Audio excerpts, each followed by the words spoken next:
Welcome to The Secrets of Success. By following the proven techniques of the guests who appear on this series, you'll learn that even successful people run into detours and failures, and how you can apply their success techniques to change your life. You're now listening to the most unique show on radio, the show dedicated to making you a success. Need capital for your business? Well, Jenny Kassan will tell you where it is and how to find it. Jenny, thanks for being with us today. Thank you for having me. Now, Jenny, we should tell our audience you are an attorney, and this is kind of your specialty, right? Absolutely, yes. I love helping entrepreneurs raise money. I would imagine that's a lot of fun. You've written a great book, Raise Capital on Your Own Terms. And as I said to you before the show, I found the people who really understand a subject can break it down so that it's very simple. And when I started reading your book, I felt like I was understanding this and becoming a pro just in the first few pages, because you had that knack of breaking it down, simplifying it, cutting out all the extraneous, and that usually means that person really knows what they're talking about. You begin by saying entrepreneurs are heroes. Why do you say that?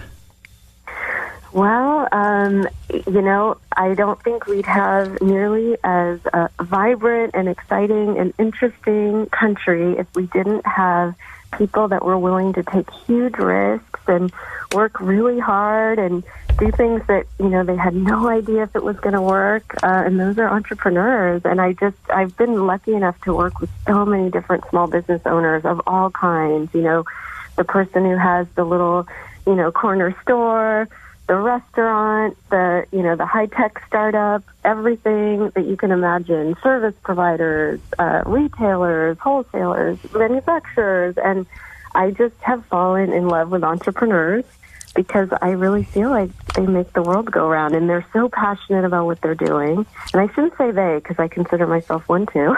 Well, I have to say, it really comes across, because I think we all enjoy working with someone who loves what they do, and it just exudes from you, and in the few minutes we've already been talking, that you're the right person in the right profession. Jenny, in your book I've read different terms: professional investors, angel investors, venture capitalists, investment bankers, private equity investors. Are these all synonymous? Are they the same name for people who invest in business, or are these the pro level, and is there another level?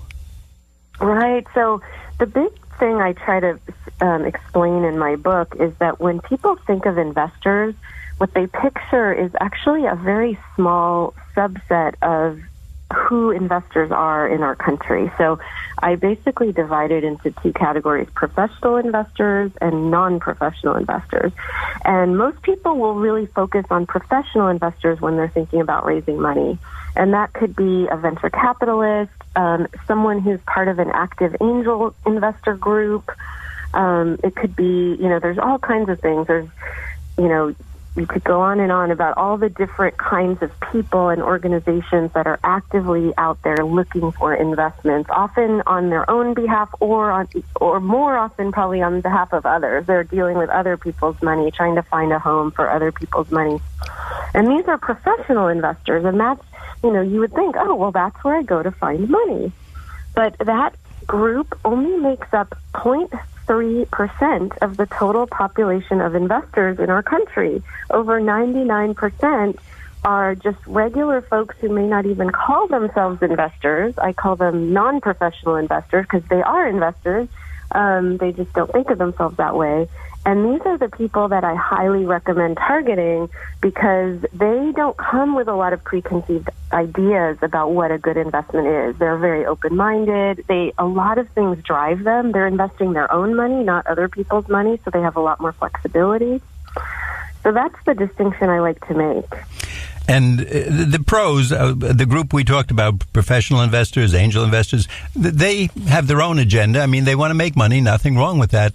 But you're opening up our possibilities to that other 99%. Am I correct? Absolutely, yes. And I've helped so many entrepreneurs raise money from that pool. And I just find it's a lot easier because it's a much larger pool. And like I said, they don't have preconceived ideas about the kind of return they're looking for, the kind of structure that the investment has to look like. Jenny, I'd like to let our audience know if they missed the first part of the show or they tuned in late. Our guest today is Jenny Kassan, Kassan. Her book is Raise Capital on Your Own Terms.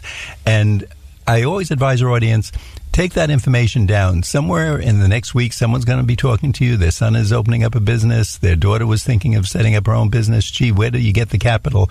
This is really a great book. It simplifies everything. It starts you out. You're going to know what to do, where to go, what the terms mean. And it's going to open up so many new avenues to find this capital, and that's just in the first few minutes that we're talking to Jenny. You're going to find out about this. So please write that information down. Raise capital on your own terms. Jenny, could you tell us where we can get the book, and is there a website we can find out more? Yeah, so anywhere you buy books, you should be able to find the book, but I definitely recommend going to my website, jennykassan.com. I have a whole page on my website about the book. You can download some free chapters. You can read some articles about it. So that's a good place to start. I also have lots of other resources on my website for entrepreneurs looking to raise money. And we'll give that information again to our audience. So if you want to get it down, or you say, oh, gee, I wish I didn't have the pencil handy, we always give it throughout the show several times. Jenny, you say never trust anyone who says there's only one way to raise capital. Can you talk about that? Yes, well, it seems obvious that, with something as complicated as investing in business, there's got to be lots and lots of choices of how to do it. But unfortunately, what I've found is a lot of entrepreneurs, when they go into a lawyer's office or, some kind of an advisor, they will hand them kind of one cookie-cutter document and say, here's the document you should use to go out and raise money. And it's often something called a convertible note. And that may or may not be the right fit. So if anyone ever does that to you and says, here's what you use to raise money, run in the other direction, because this is a big decision. The way you raise money and the agreement that you have with your investors is going to have a big effect on your business. People have been fired from their businesses. People have been forced to do things in their business that they didn't want to do because of the way they raise money. So definitely take the time to understand all the options and choose the one that's right for you. Jenny, we mentioned that you are an attorney. You specialize in securities laws. So let me ask you, I think a lot of people feel if they're raising money, well, why do I need an attorney other than maybe for a document or something? And security laws, I'm not selling stock, or I don't think I'm, General Motors or Google or something.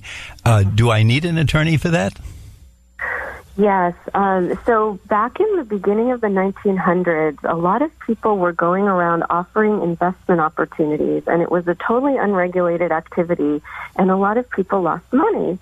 So states started to pass laws called securities laws that governed how you're allowed to offer an investment opportunity. And that means stock, that means a loan, anything where someone could make some kind of a financial return off of what you're offering them. And so the states passed a bunch of these laws, and then in 1929 we had a crash.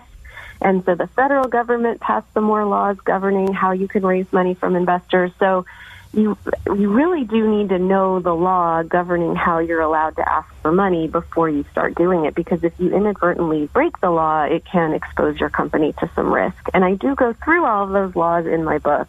I think that's great, because so many of us, it's so easy to kind of step on one of these laws without even knowing it. And we don't think we're selling securities. It doesn't feel like it, doesn't smell like it. We don't see our name in the Wall Street Journal. And yet, if we're doing that, and if things don't quite work out as planned, we've given that investor, just the lawsuit alone could bankrupt us, I guess, in many cases. Exactly. And if not, it could certainly take a big chunk of funds away from us, where, had we spoken to you initially, it would have probably cost just a comparative few dollars just to do it the right way. Exactly, yeah. It's not that difficult to comply, but you do need to know in advance, what strategy am I using and what papers do I need to file, and who am I allowed to talk to, how am I allowed to talk to them, etc. Now, Jenny, I think it's on page 7 to 11 in your book. You start out by talking about a 6-step process that you like to use with people. Could you take us through that? Sure, and my book actually has a chapter for each of the steps. And it's something I've developed over the years. I've been helping entrepreneurs raise money for about 11 years. And I've kind of noticed that similar things come up over and over, so I've developed this 6-step process to take people through all the different parts that might come up as you're trying to design your strategy. Because the idea is that you want to design a strategy that really fits exactly what your goals are for your business and your vision for your business. So the first step is getting clear on your goals and values. And that's just sort of figuring out how much you need to raise, what you see as the future of your business. So, for example, do you hope to grow really fast and then sell, kind of like a Silicon Valley style company?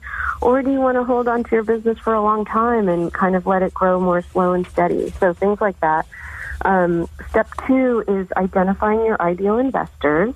And that's where we talk about who all the potential investors might be in your world. You know, they may be people, they may be your customers, they may be people in your community, they may be people that you don't know yet, but that are really passionate about the same things you are.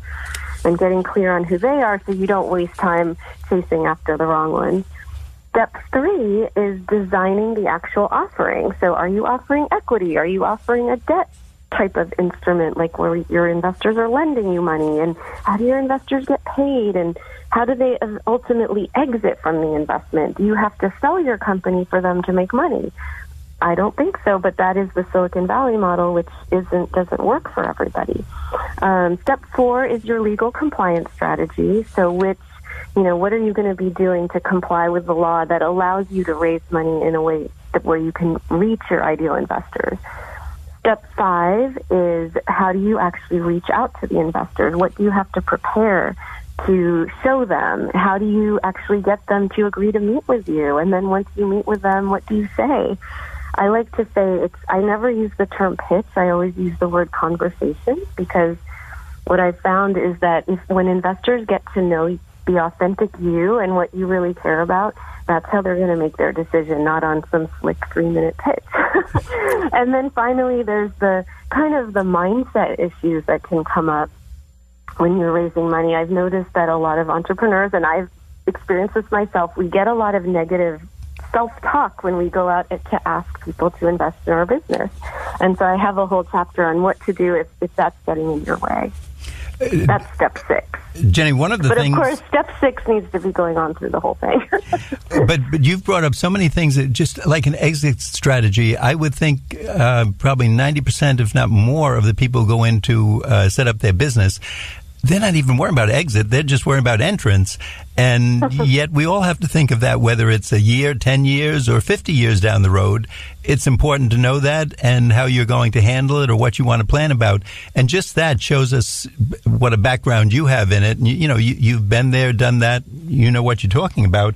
One of the 6 steps, I was surprised, you mentioned designing your offer. Don't we have to take pretty much what the investor comes in and says, look, I'll give you $10,000, almost like Shark Tank, for 50% of your business or something? Right. Well, again, that depends on what kinds of investors you're talking to. So when you're talking to professional investors, they will tell you, here are the terms. Take it or leave it. There may be some negotiation, but they'll have their standard terms. But when you go out to regular folks to invest in your business, you can set the terms. In fact, they'll want you to, because they know that you know better than anyone else what makes the most sense, given the fact that you've really thought through your goals and values and vision for your business. They'll want to see, oh, okay, so you envision this happening. Great, so I'll get paid this way. It really makes a lot of sense when you think about it, that the person best qualified to design the terms is the business owner.